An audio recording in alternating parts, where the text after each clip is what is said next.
One of the things that I've realized about this work with young people is that it's important to pause in the work of analyzing issues and acting to respond to issues, to pay attention to kind of what's going on with people's spirits, their emotions, their minds, in a deeper way, not just, you know, that question of like, are you getting overwhelmed? Where's your energy coming from? That kind of thing. And I did that once with a group of students a number of years ago. And I was able to do it in a really reflective sort of space where there was a candle lit and there was some music in the background, a nice reflective environment. And I asked the students to journal about what's happening here for you as we study these issues and explore how we can respond. And one young man, his name was Jeff, wrote, this process has made me feel like I'm standing alone on a beach and there's a hurricane pouring at me. And all you've really told me is that maybe I can breathe into it a little bit from time to time.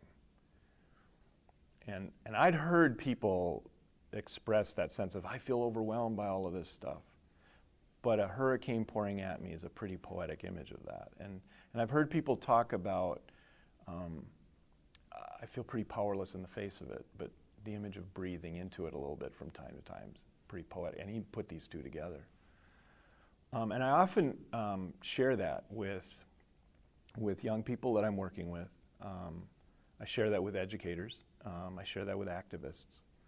You know, and I ask them, what would you say to Jeff if is your student or your friend or your Jeff? I mean, what do you draw on? And a couple of things come through really clearly.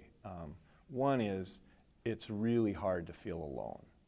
That it's really important to have a sense that there are others involved in this with me, and that community of others isn't just the physical people I'm with now, but that it's in other places and in other times, that you're part of a larger story.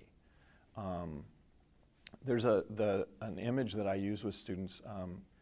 A man by the name of Kurt Kauder once talked about two birds that have a conversation about how much do snowflakes weigh, and one's like, oh, it doesn't weigh anything at all, and the other says, well, I just saw the other day, I was sitting on a branch of a fir tree, and there were snowflakes landing on the branch, and I didn't have anything better to do, so I just counted them.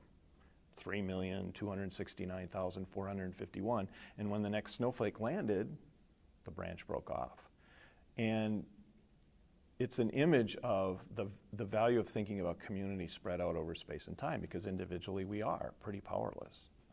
Not totally, but fairly powerless in the face of big things like huge branches and hurricanes. But I think there's something else that those images invite us all to consider, and that is there something else at play besides human effort? And you know, some people frame that religiously, and I'm fine if they want to do that, but I don't think it has to be done that way. I think about Dr. King saying, you know, it's a compilation of his statements. Let us believe that we have cosmic companionship, that the arc of the moral universe is long, but bends towards justice, and that truth crushed to earth will rise again, because no lie can live forever.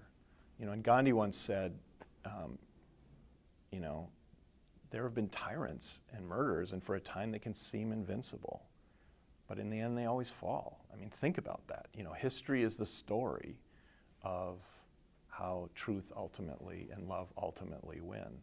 I think if that's true, and if we can tap into that energy, then we can sustain for the long haul. I think if we make sort of success the be-all and end-all of the work, then we're ultimately going to get disappointed.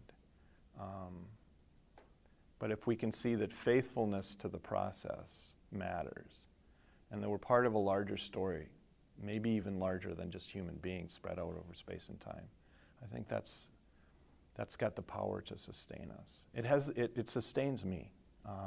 And when I talk with other people who are in the work, it seems to resonate.